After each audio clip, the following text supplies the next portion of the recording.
Alors, aujourd'hui, c'est un jour un petit peu plus intense. Sixième jour de jeûne et quatrième jour de jeûne sec. Donc 4 jours sans eau et 6 jours de jeûne. Et aujourd'hui, j'étais un petit peu plus fatigué, j'ai fait une petite sieste quand même, pas très longtemps, mais une petite sieste. Ce matin, j'ai peut-être fait l'erreur, ce matin il faisait très chaud, et j'ai été marcher pendant 1 heure, et un peu moins d'1 heure. Et je pense que c'était un tout petit peu de trop au matin du quatrième jour sans eau, avec le soleil, donc j'ai décidé de continuer malgré tout. Mais aujourd'hui, là, ça a été assez intense. Voilà. Donc, euh, donc je suis encore en vie. Pour ceux qui se posent la question par rapport aux 3 jours sans eau, bon, bah voilà, ça fait 4 jours complets sans eau. Je vais continuer jusqu'à demain matin, donc ça fera 4 jours et 5 nuits. Donc voilà. Alors, gros nettoyage. Encore des choses qui se sont passées au niveau du corps ce matin, génial. Le corps évacue encore après 6 jours sans nourriture. Alors il y a une information qui va sûrement vous surprendre énormément. J'avais lu ça dans un bouquin, donc il parlait en pounds, c'est la mesure qu'ils utilisent aux États-Unis pour les kilos. Et il disait qu'on a entre 5 et 20 kilos, 20 pounds, pardon, d'excréments, de déchets dans nos intestins. Entre 5 et 20 pounds, ça fait en kilos 2 kilos et demi, 3 kilos, entre 2,5 et 3 kilos, et jusqu'à 10 kilos presque d'excréments dans nos intestins. On va dire entre 3 et 9 kilos, quoi, pour faire un chiffre rond. Entre 3 et 9 kilos d'excréments dans nos intestins. Et alors, je ne sais pas si j'en avais autant, surtout que je mange très bien, que je suis vegan, que je mange que des produits non animaux, à base de plantes. Et, euh, et je peux confirmer dans le sens où, eh bien, au matin du sixième jour, j'ai encore été aux toilettes pour évacuer des choses. Alors, pas grand-chose, sûrement des toxines et des choses qui sont collées, hein. Quand on parle de déchets, c'est collé au mur des intestins, hein, sur le tour des intestins. Et c'est ça qui crée tout un tas de maladies parce que il y a plus l'échange qui peut se passer entre l'intérieur des intestins et l'extérieur à cause de ces résidus qui sont collés, hein, ces plaques qui sont collées sur le mur des intestins, c'est comme ça qu'on dit. Et donc voilà, et donc c'est ça qui sort encore après 6 jours de jeûne. Donc vous imaginez quand on mange tous les jours, une fois, deux fois, trois fois par jour, la quantité d'excréments qui est constamment dans nos intestins et qui bloque cet échange. Alors il pleut, ça va être une bonne chose. Alors j'ai voulu mettre un pot, une casserole, pour récupérer de l'eau de pluie. Parce qu'ici, j'ai pas la machine dont je vous ai parlé plusieurs fois dans mes vidéos sur l'eau distillée. Si d'ailleurs vous voulez regarder une de ces vidéos, cliquez sur le lien ici, je vais mettre la vidéo sur l'eau distillée. C'est vraiment important. Malheureusement ici, là je viens de venir en Suède et c'est pas évident pour trimballer la machine. Donc j'en ai pas trouvé ici encore. Donc voilà, je voulais récupérer l'eau de pluie. Là ces derniers jours il pleuvait pas mal. Mais je me suis pris trop tard aujourd'hui. Donc ça aurait été très bien. D'ailleurs c'est une petite information importante pour toutes les personnes qui font un jeûne. Alors c'est pas indispensable, mais c'est mieux.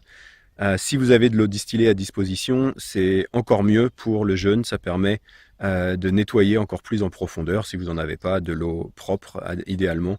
De l'eau sans résidus à sec, hein, ce qu'on appelle de l'eau qui est saine. C'est surtout pas l'eau du robinet. Malheureusement, je suis désolé pour ceux qui continuent à boire de l'eau du robinet. Alors je sais que de boire l'eau en bouteille, c'est quand même pas idéal non plus à cause du plastique. Vous pouvez aller dans certains magasins bio qui vous permettent de remplir directement vos bouteilles ou vos récipients avec de l'eau purifiée ou avec de l'eau distillée. Donc ça, vous pouvez faire ça si vous n'avez pas la machine, mais l'idéal c'est d'acheter la machine, hein. Je pourrais mettre un lien sous la vidéo, d'acheter une machine à distiller l'eau. Et donc voilà, donc l'idéal quand on fait un jeûne, c'est d'avoir cette eau à disposition. Je l'avais pas ici, donc j'ai voulu récupérer l'eau de pluie, mais ça n'a pas marché aujourd'hui. Et donc, voilà, donc demain ce sera le septième jour, dernier jour.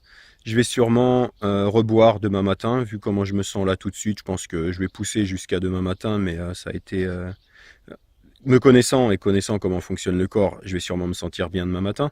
Mais vu que c'est le dernier jour, je me dis, je vais terminer là-dessus au matin du cinquième jour sans eau, au matin du septième jour de jeûne. Comme ça, je vais boire durant la journée. Ça va permettre au corps doucement de se réadapter. Et puis le lendemain, je mangerai un petit quelque chose. Voilà. Donc je filmerai sûrement la reprise alimentaire. Je ne sais pas ce que j'aurai sous la main demain. Demain, il faudra peut-être aller au magasin pour que j'ai des choses fraîches. Un challenge après 7 jours de jeûne, là, quand même, c'est un petit peu limite. Surtout, je pense que c'est le jeûne sec. Bref, donc voilà pour le retour ce soir. Donc, est-ce que j'ai eu des questions qui peuvent être intéressantes à répondre là maintenant? Alors, on m'a reparlé du Ramadan, parce que j'ai parlé du Ramadan dans la partie jeûne spirituel. Si vous voulez voir la vidéo également, je vous la mets en lien. J'ai parlé de la partie spirituelle liée au jeûne. Alors, il y a eu plusieurs personnes qui ont parlé du Ramadan, donc en disant que c'est quand même pas la même chose. Alors, il y a une partie qui est importante à comprendre. La partie spirituelle du Ramadan, eh bien, est la même que dans celle de toutes les traditions. On jeûne pour, comme je l'ai expliqué dans la vidéo jeûne spirituel, pour nettoyer l'esprit, nettoyer le corps, lâcher nos attachements, nos désirs. Et puis, quelqu'un a relevé le point que, eh bien, pendant le Ramadan, il y a beaucoup de personnes, alors c'est une personne qui est naturopathe, qui travaille dans les domaines de la santé, et elle voit beaucoup de personnes qui font le Ramadan et qui se goinfrent le soir quand c'est l'heure de manger. Et effectivement, il n'y a rien de pire pour l'organisme qu'après un jeûne, de manger en grosse quantité. Ça prend normalement plusieurs heures, même si c'est un jeûne que vous faites qui est intermittent pour le Ramadan, du matin jusqu'au soir, on passe 16 heures, 18 heures, 20 heures, selon, ça doit pas dépasser les 16-18 heures quand le soleil se lève et le soleil se couche. Mais en tout cas, même si c'est 16 heures sans se nourrir et sans boire, c'est hyper important de passer plusieurs heures d'abord à boire des petites quantités.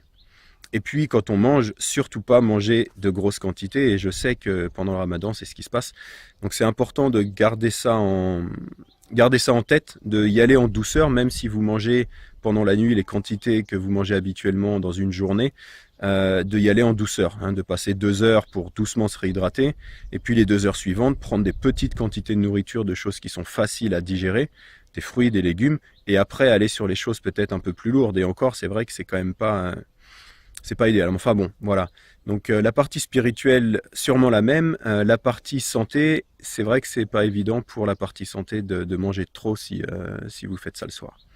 Voilà, donc je vous referai un petit retour demain pour la dernière journée. Peut-être me filmer quand je bois, ça va être un plaisir. Je sais à chaque fois que boire de l'eau, c'est un énorme plaisir après faire des jeûnes secs, même des fois une journée complète de jeûne sec. Quand je rebois, c'est assez particulier. Donc là, 4 jours, ça va être presque 5 jours, ça va être très très bon. Voilà. Allez, je vous souhaite une bonne soirée, je poste la vidéo d'ici peu et je vous dis à demain pour la dernière vidéo de ce jeûne. Oh, peut-être que je ferai une vidéo quand je vais recommencer à manger le 8e jour. Ah ouais, ça va être sympa. Allez, bonne soirée, à bientôt.